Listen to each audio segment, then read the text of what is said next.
Esto es Café Cinema, su espacio de crítica y cine, y el día de hoy vamos a analizar la película El Club de los Cinco, una película sobre adolescentes de los años 80. Aquí vamos a estar viendo 5 personas que se distinguen, yo creo que unas a las otras. Vamos a ir como que explicando cada personalidad. Vamos a correlacionarlo también al tema de la comunicación interactiva, y es algo muy interesante porque precisamente estas 5 personalidades, como dice Jackie, se distinguen por ser diferentes, ¿no? Cada quien tiene su arquetipo de el personaje, y dentro del mismo mundo también tienen su personalidad muy establecida. En esta película vamos a estar como que viendo todas las situaciones por las que pueden pasar estas 5 personas que, pues, quieras o no pueden identificar a muchas personas o pueden ser, no sé, las típicas personas de una película, no lo sé. Las típicas personas, exacto, yo creo que esa sería una muy buena explicación. Las típicas personas de una película de adolescentes de los Estados Unidos de esos años. Entonces, comenzamos.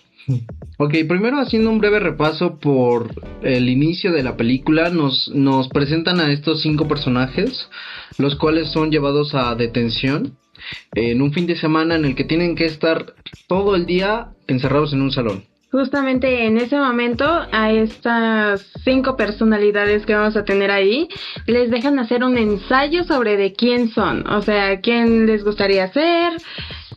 Típico ensayo Sí. de castigo. Desde este punto en la película podemos ir viendo estos tintes de comunicación, desde el cómo te expresas tú mismo, ¿no? Cómo te comunicas primero contigo mismo y cómo te expresas hacia el mundo, ¿no? Yo creo que eso es un poquito el mensaje que hay detrás de un ensayo sobre quién eres. Yo creo que igual tiene que ver mucho sobre tú sabes qué eres, qué no eres, y cuando te dejan ese tipo de ensayos es cuando de verdad te pones a analizar quién eres o qué eres. Pero en esta película vamos a ver como demasiado como el trasfondo que tiene cada personalidad con su familia, con cómo se relaciona con otras personas. Las presiones sociales que se ejercen en los adolescentes. Tiene muchas variables esta película que se pueden analizar, y lo sorprendente también es que es una película que no muchas personas conocen, pero que es una película bastante entretenida y que, viéndola desde el punto de vista de la comunicación interactiva, nos deja ver muchos de los elementos que la componen, ¿no? Por ejemplo, a lo largo de esta película vamos viendo cómo va aumentando o cómo se van acercando estos personajes, cómo van puliendo esas asperezas que parecen tener al principio, pero que tienen más cosas en común de las que creen tener en diferencia, ¿no? Por así decirlo. Yo creo que vamos a presentarlas bien a los personajes, o bueno, vamos a ponerles como su etiqueta. Está la chica bonita, sí. Así le dicen, la princesa, que está dentro de esas personalidades. También está el deportista, el chico malo, también está la única y diferente, el cerebrito. Y estas 5 personalidades hacen que, por eso decimos, las típicas personas que podrían estar en una película. Y en una escuela realmente, ¿no? Porque claro, estas personas, cada una tiene su propio contexto, su propio círculo social, del cual no encajan ni empatan ellos entre sí en ningún momento. De hecho, la misma película nos deja entrever eso de que realmente ellos nunca se habían hablado, o sea, se conocían en la escuela, pero no... Solo de vista. Ajá, no eran amigos ni siquiera. No. Entonces, una vez dentro de este club, el que asume ese rol del liderazgo y que comienza como que ese parteaguas que detona que empiecen a darse dinámicas entre estos personajes, es el personaje de el chico malo, ¿no? De John. Sí. Este personaje justamente se llama John y digamos que pues hace que todos se relacionen en algún momento.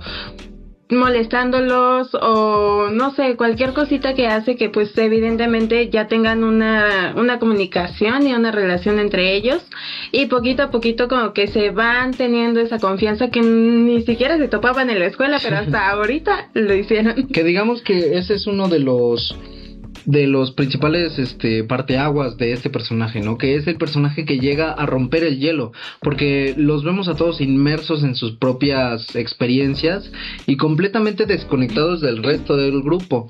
Y cuando él es el primero que entabla estas conversaciones, que incluso hace sentir incómodo a las demás personas, pero que eso es lo que desenvuelve en que las dinámicas de estas relaciones vayan creciendo hasta, bueno, después más adelante en la película llegar a ser pues amigos, ¿no?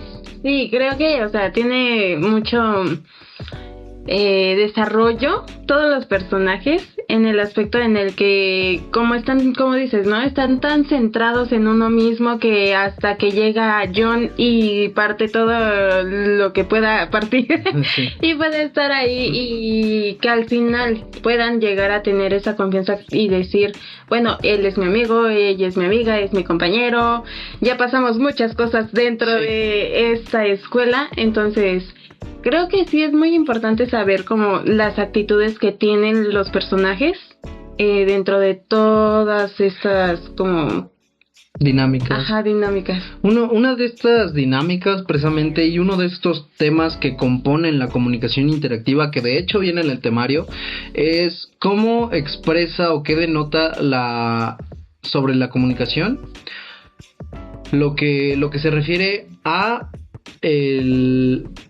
el olfato, bueno, los canales olfativos, gustativos y sí, el no verbal, la comunicación no paraverbal.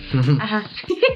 Creo que la película aborda estos temas de una manera sutil, pero que lo aborda bastante bien, porque por ejemplo a la hora del almuerzo, ese almuerzo nos puede dar muchísima información sobre nuestros personajes y de cierta manera es una visión no verbal en la que el director de la película plasma pues eso, ¿no? Más información de estos personajes que nos cuentan, que nos permite conocer un poco más sobre sus contextos sociales, sus contextos familiares y su vida en sí, ¿no?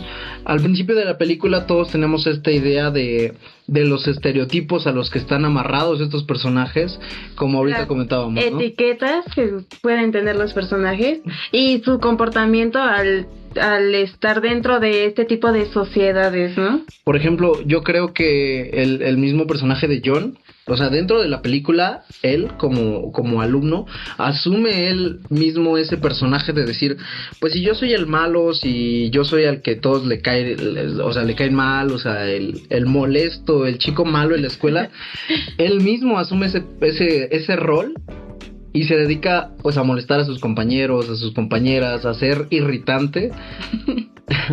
Pero al final de cuentas se va desenvolviendo este personaje y creo que es algo que también logra muy bien el director y el escritor de la película, que es que va plasmando capas de los personajes que poco a poco se van destruyendo, se van rompiendo esas paredes y al final de la película se permite ver con más autenticidad quién es el personaje que realmente está en ese club, ¿no?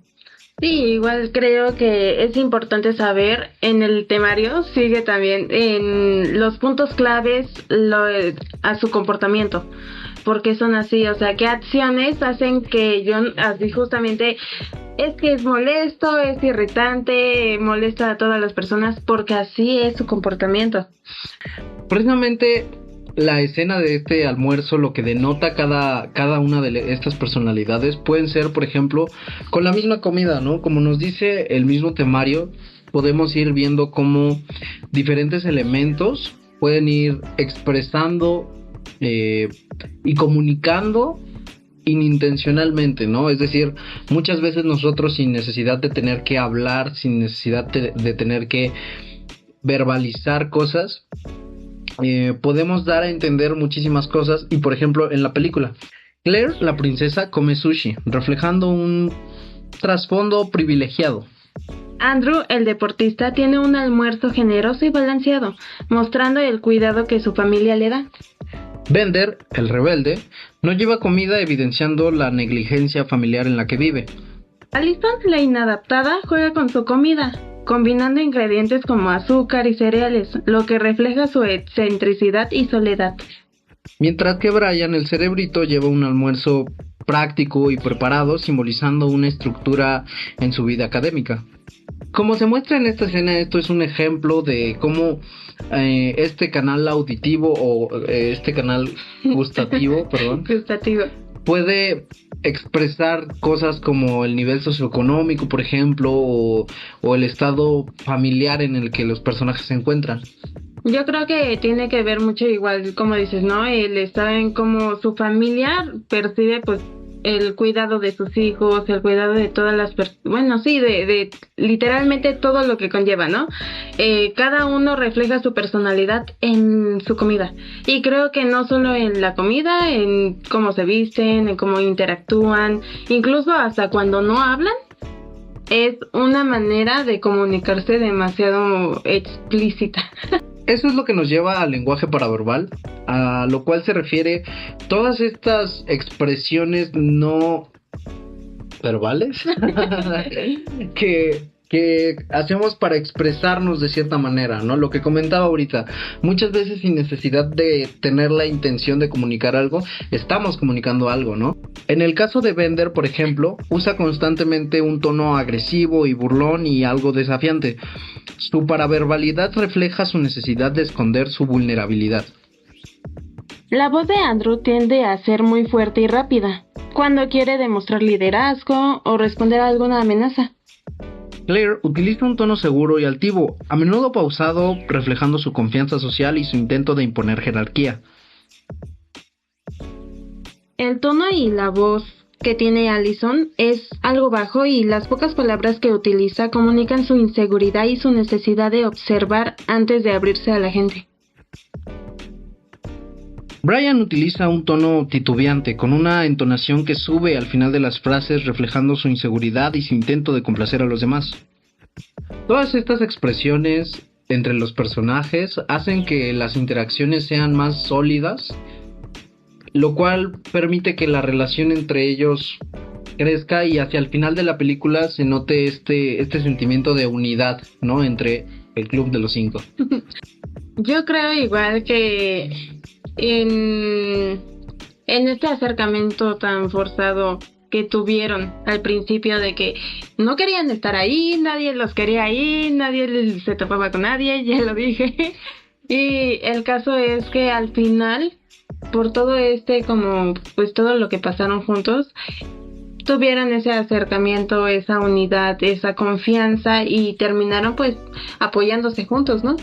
Así es, entonces esta es la enseñanza y el análisis que nos deja esta película sobre la comunicación interactiva. No importa qué tan estereotipado te sientas o qué tan estigmatizado te vean los demás, o sea, no importa las etiquetas que la sociedad te imponga, sino está en cada uno comunicar e interactuar con las demás personas. Al final de cuentas somos seres humanos, es algo que siempre vamos a necesitar hacer y como ya lo hemos visto en otras películas, las partes fundamentales de este tema, que es la comunicación interactiva, pues son la retroalimentación, la escucha activa y el sentimiento de que no estamos solos en una sociedad en donde tenemos la comunicación como herramienta para acercarnos a los demás. Creo que por naturaleza nosotros somos, o sea, hay comunicación, siempre va a haber eso y no importa si en la sociedad, como lo vean las demás personas, las etiquetas, los estereotipos, todo eso no es algo importante. Creo que mientras estés con las personas que son necesarias. Y pues eso sería todo por el capítulo de hoy. Aún nos queda un capítulo por analizar el tema de la comunicación interactiva y lo vamos a estar entregando en esta semana también. Esto fue Café Cine Más, espacio de crítica y cine, y nos vemos en el siguiente video.